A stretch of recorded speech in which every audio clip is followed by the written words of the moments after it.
Good morning बच्चों, आप सभी का स्वागत है आपके अपने यूट्यूब चैनल जीएसएस एजुकेशन में। बच्चों, आज हम आपके हिंदी काव्य पुस्तक का जो चौथा पाठ है बिहारी जी द्वारा रचित दोहा, उसका जो नीति नामक शीर्षक है उसका दूसरा वीडियो लेकर उपस्थित हुए हैं।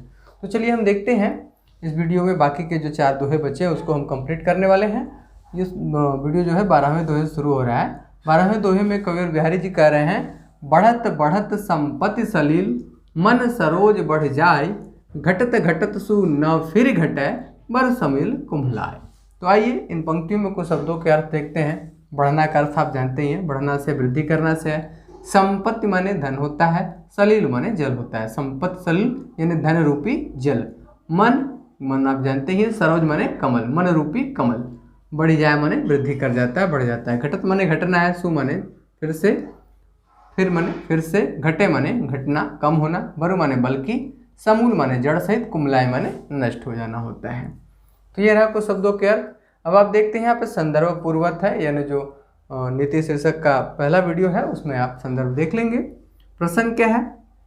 प्रसंग में यहाँ पे कविवर कह रहे हैं कि मनुष्य का जब धन बढ़ता है तो धन के साथ जब उसका मन बढ़ जाता है तो वो हमारे लिए यानी मनुष्य के लिए विनाशकारी सिद्ध होता है। प्रस्तुत दोहे में कवि ने बताया है कि धन के बढ़ने पर मन का बढ़ना विनाशकारी है, यानी अपने मन को मत बढ़ाइए, उसको कंट्रोल में रखिए, मतलब अपने बस में करके रखिए।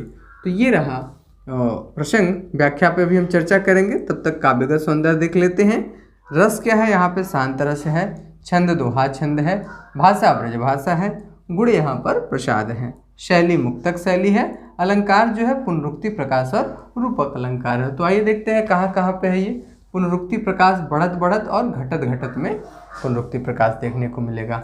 और रूपक अलंकार जो है वो संपत्ति सलूल, यानी संपत्ति माने धन, सलील माने जल, यानी धन रूपी जल। तो यहाँ पे रूपक अलंकार। मन सरोज मन रूपी कमल, यहाँ पे रूपक अलंकार। तो ये रहा अलंकार। अब हम देखते हैं इसकी व्याख्या। देखने से पहले मैं आपको एक उदाहरण दे देता हूँ। जैसा कि हम जानते हैं कि अगर जिस व्यक्ति के पास, किसी व्यक्ति के पास बहुत सारा धन, वैभव, संपत्ति अगर मिल जाए या उसके पास वृद्धि होने लगे धन की, तो उसका मन जो है बढ़ने लगता है। मन बढ़ने का मतलब है वो धन के हिसाब से मतलब वृद्धि वाले धन के हिसाब से खर्च करना शुरू कर देता है। मतलब गाड़ी बंगला ऐशो आराम की सारी चीज़ें, यानी जैसे जैसे उसके पास धन की वृद्धि होती है उसका मन भी आगे बढ़ने लगता है। तो यहाँ पे यही बात बताया गया है कि जो धन बढ़ता है तो मन भी बढ़ता है। लेकिन कहा क्या जा रहा है? संदेश ये दिया जा रहा है कि धन के बढ़ने पर मन को नहीं बढ़ाना चाहिए, कंट्रोल में रखना चाहिए, अपने वश में रखना चाहिए। क्योंकि एक समय ऐसा आता है कि कभी ऐसा होता है कि जब हमारा धन घटने लगता है, यानी धन की कमी होने लगती है, तो जो हमारे मन की वृद्धि हुई थी, यानी हमारा मन बढ़ गया था, उसको घटाने में बहुत दुख होता है, बहुत कष्ट होता है और हम कष्ट का अनुभव करते हैं। तो वही बात यहाँ पर बताई गई है उपमा दे करके। कैसे? आइए देखते हैं। कई बार कहते हैं बढ़त बढ़त संपत्ति सलील, यानी जब धन रूपी जल की वृद्धि होती है, यानी धन रूपी जल के वृद्धि होने पर मन सरोज बढ़ जाए, मन रूपी कमल वृद्धि करता है। जैसे जल बढ़ता है तो उसके साथ साथ जो कमल का नाल होता है, नली, वो भी वृद्धि करता है और कमल ऊंचा हो जाता है। वही बात बताई जा रही है, यानी जल में वृद्धि होने के कारण कमल के नाल में वृद्धि होती है और कमल वृद्धि करता है। लेकिन जब वो जल नष्ट हो जाता है तो वो कमल की नाल छोटी नहीं होती है, बल्कि वो जड़ सहित नष्ट हो जाता है। जड़ समूल कुम्हलाए, मतलब जड़ समेत वो नष्ट हो जाता है। वैसे ही मन की तुलना की गई है। तो इन पंक्तियों में हम देख रहे हैं कवि बिहारी जी कह रहे हैं कि धन रूपी जल के बढ़ने से मन रूपी कमल बढ़ जाता है।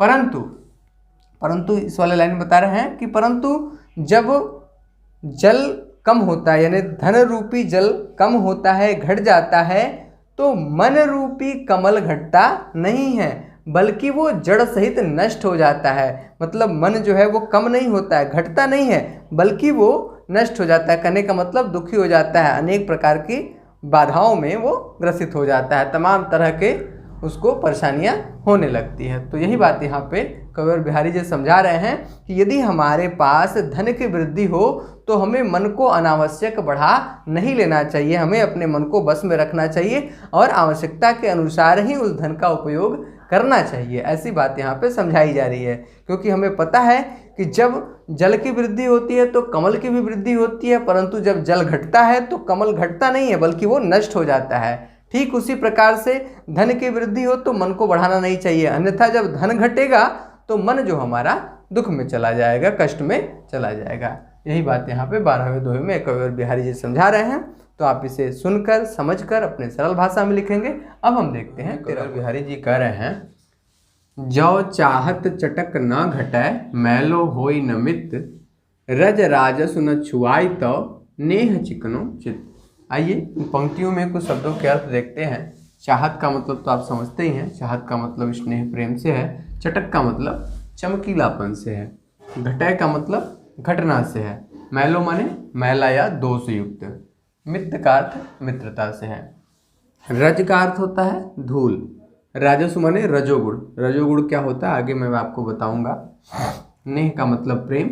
चिकनो का मतलब चिकना। चित्त माने हृदय। ये रहा कुछ शब्दों के अर्थ। संदर्भ आप यहाँ देख रहे हैं पूर्ववत। प्रसंग क्या है? प्रस्तुत दोहे में कवि ने बताया है कि गर्व और रजोगुण मित्रता को मलिन कर देता है। कहने का आशय यह है कि यदि दो मित्रों के बीच में यदि अभिमान आ जाए, घमंड आ जाए, एक दूसरे से एक मित्र जो है दूसरे को अपने को दूसरे से श्रेष्ठ साबित करना चाहे, या दोनों के बीच में धन वैभव संपदा, रजोगुण का मतलब जहाँ राजसी ठाट बाट हो, मतलब धन ऐश्वर्य और बल का जहाँ पे प्रदर्शन किया जाए उसको रजोगुण कहते हैं। तो इस तरह का सोच अगर मित्रों के बीच में आता है तो उनकी मित्रता जो होती है मलिन हो जाती है, मतलब मित्रता का जो प्रेम होता है वो घट जाता है। ये बात यहाँ पे है प्रसंग में। व्याख्या पर भी हम चर्चा करेंगे। काव्यगत सौंदर्य देख लेते हैं। रस यहाँ पे शांत रस है। छंद दोहा छंद ही है। भाषा ब्रज भाषा है। गुण प्रसाद और शैली मुक्तक है। अलंकार यहाँ पे आप देख रहे हैं अनुप्रास, रूपक और श्लेष। तो आइए देखते हैं कहाँ कहाँ पे है अनुप्रास अलंकार। चाहत चटक, चौच यहाँ पे आपको मिला। चिकनो चित, चौच यहाँ पे आपको मिला। रज राजसु, र आपको यहाँ पे मिला, यानी चौच वर्णों की पुनरावृत्ति और र वर्णों की पुनरावृत्ति होने पर यहाँ पे आपको अनुप्रास अलंकार देखने को मिला। अब हम देखते हैं रूपक अलंकार कहाँ है। तो रूपक अलंकार यहाँ है जो अब यहाँ पे कहा जा रहा है रज रासु न छुआइयो तो नेह चिकनो चित, यानी रजोगुण रूपी जो धूल है, धूल के कण हैं, रजोगुण रूपी धूल के कण हैं, उनको न छुआने की बात कही जा रही है। तो यहाँ पे आपको रूपक अलंकार देखने को मिलेगा। और श्लेष अलंकार कहाँ मिलेगा? नेह। नेह का अर्थ यहाँ पे जो है प्रेम भी है और नेह का अर्थ यहाँ पे तेल भी है। तो एक ही शब्द के दो या दो से अधिक अर्थ हो तो वहाँ पे श्लेष अलंकार होता है। तो यहाँ पे आप श्लेष अलंकार पाएंगे। अब बात करते हैं हम व्याख्या की। तो बिहारी जी कह रहे हैं व्याख्या में देखते हैं हम, जौ चाहत चटक न घटे मैलो होई न मित, रज राजसु न छुआई तो नेह चिकनो चित। अब यहाँ पे एक चीज़ आप जान लें कि आपने देखा होगा कि कोई वस्तु जो तेल के चिकनाई से चिकना हुआ है, यानी तेल के स्पर्श से चिकना हो गया है, तो उसको उसके पास से यदि धूल के कण ले जाए तो धूल के कण उसमें क्या होते हैं? चिपक जाते हैं। धूल के कण उसमें क्या होते हैं? चिपक जाते हैं। तो उसी का यहाँ पे उदाहरण दे करके, रूप लेकर के मित्रता को दर्शाया गया है। तो आइए समझते हैं कैसे। कह रहे हैं कि यदि आप मित्रता के सुंदरता को, मित्रता के रूप को अगर आप मैला नहीं होने देना चाहते हैं, मतलब उसमें मलिनता न आए, विकार न उत्पन्न हो दो मित्रों के बीच में, तो आपको क्या करना है? अगर आप चाहते हैं कि उसका चटक न घटे, चटक का मतलब चमकीलापन, यानी अगर आप मित्रता के चमकीलापन को फीका नहीं होना देना चाहते हैं तो आप जो उसके प्रेम से, यानी मित्र के प्रेम से जो चिकनाई उत्पन्न हुई है हृदय में, नेह चिकनोचित, यानी उसके प्रेम के कारण जो सुंदरता, जो चिकनाई, जो व्यवहार आपस में पैदा हुआ है, हृदय में पैदा हुआ है, उसको आप रज राजसु न छुआइयो, यानी राजसी गुण रूपी धूल को आप उसका स्पर्श मत कराइए, नहीं तो क्या होगा? वो मलिन हो जाएगा। जैसे कि मैंने बताया कि अगर तेल की चिकनाई किसी वस्तु में लगी हो, धूल के कण उस पर जाकर निश्चित ही चिपक जाते हैं। तो यहाँ पे कहा जा रहा है कि यदि आप अपने मित्र के साथ अभिमान का, गर्व का, घमंड का व्यवहार करेंगे, या उसके सामने अपने राजसी ठाट बाट को, मतलब अपने धन ऐश्वर्य और बल का प्रदर्शन करेंगे कि नहीं मैं बहुत धनवान हूँ, बलशाली हूँ सौंदर्य वाला हूँ। इस तरह का व्यवहार जो होता है मित्रों की मित्रता में खटास लाता है। तो यही बात यहाँ पे कहा जा रहा है कि रज राजस न छुआइयो, यानी रजोगुण रूपी धूल यानी ऐश्वर्य धन संपदा जो भी है उसको आप अपने मित्रता के बीच में मत लाइए, अन्यथा जो उसके प्रेम से हृदय में चिकनाहट उत्पन्न हुई है, मतलब जो व्यवहार बना है मित्रता का, वो जो है फीका पड़ जाएगा। तो ये रहा। अब फिर से एक बार उसको सुन ले कि कविवर बिहारी जी कह रहे हैं कि यदि आप अपने मित्रता के चमकीलेपन को मैला नहीं होना देना चाहते हैं, दोषयुक्त नहीं होना देना चाहते हैं, तो राजसी गुण रूपी धूल का स्पर्श न कराइए। इससे क्या होगा कि उसका जो प्रेम के कारण जो हृदय में चिकनाहट उत्पन्न हुई है वो मैला हो जाएगा। तो ऐसा यहाँ पे कविवर बिहारी जी भाव दे रहे हैं, इसे आप सुनकर समझकर अपने शब्दों में लिखें। अब हम देखते हैं कविवर बिहारी जी कह रहे हैं, बुरो बुराई जो तजे तो चितु खरौ डरात, ज्यो निकलंक मयंक लखी गनय लोग उत्पात। आइए इन पंक्तियों में कुछ शब्दों के अर्थ देखते हैं।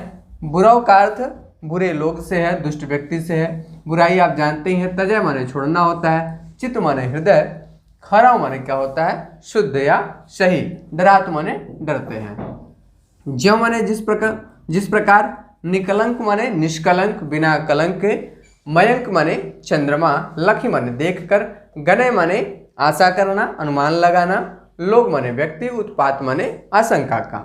तो ये रहा कुछ शब्दों के अर्थ। संदर्भ देख रहे हैं पूर्वत ही चलेगा। प्रसंग यहाँ पे क्या है, प्रसंग है जो कवि कह रहे हैं कि प्रस्तुत दोहे में यदि, ये कवि बता रहे हैं कि यदि दुष्ट व्यक्ति अचानक से अपनी दुष्टता का त्याग कर दे, अच्छा व्यवहार करने लगे, तो भी अच्छे लोग जो है उससे डरते हैं कि ऐसा क्या हो गया कि अचानक से ये अच्छा व्यवहार करने लगा। वही बात यहाँ प्रसंग के रूप में बताया गया। व्याख्या पे भी हम चर्चा करेंगे, उसके पहले काव्यगत सौंदर्य। रस यहाँ पे शांत रस है, छंद दोहा छंद है, भाषा ब्रजभाषा है, गुण आपका प्रसाद है, शैली मुक्तक है, अलंकार अनुप्रास अलंकार है। अब अनुप्रास अलंकार आप यहाँ देखेंगे, बुरो बुराई, ब की पुनरावृत्ति, तजय और तक की पुनरावृत्ति, तो यहाँ पे अनुप्रास अलंकार है। अब हम बात करते हैं व्याख्या की।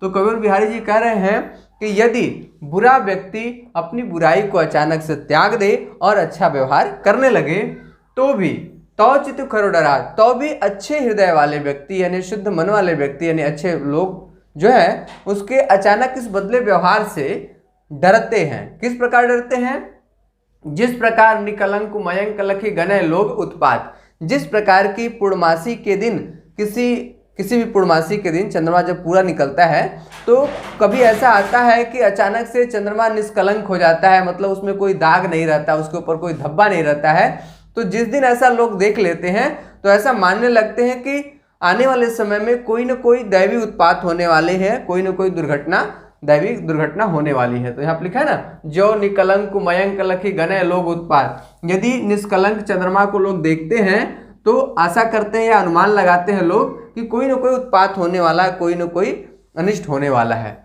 ठीक उसी प्रकार से अगर कोई बुरा व्यक्ति अचानक से बुराई छोड़ करके अच्छा व्यवहार करने लगे तो अच्छे लोग जो है, सज्जन लोग हैं, उसके इस बदले व्यवहार से भी डरते हैं, भयभीत रहते हैं। तो ये रहा 14वें दोहे का व्याख्या। आप इसे अपने सरल शब्दों में लिखने का प्रयास करेंगे। अब हम देखते हैं 15वां और अंत में। कविवर बिहारी जी कह रहे हैं, स्वार्थ सुकृत न श्रम वृथा, देख विहंग विचार, बाज पराए पान परि, तू पच्छिन न मार। आइए इन पंक्तियों में कुछ शब्दों का अर्थ देखते हैं। स्वार्थ का अर्थ होता है स्वार्थ, सुकृत माने यश होता है, श्रम का अर्थ श्रम या परिश्रम, वृथा माने बेकार होता है, व्यंग माने पक्षी होता है, व्यंग माने पक्षी। बाज आप जानते ही हैं, पराय माने दूसरे, पानी माने हाथ, यहाँ पानी का अर्थ हाथ है, परि माने पढ़कर, पच्छिन माने पक्षियों को, न मारी माने न मारना। संदर्भ पूर्वक देख रहे हैं। प्रसंग क्या है, इस दोहे में कवि ने अपने आश्रयदाता राजा जय सिंह को समय पर चेतावनी दी है। क्या मतलब है, मैं भी आपको बताता हूँ। पहले काव्यगत सौंदर्य देख लेते हैं।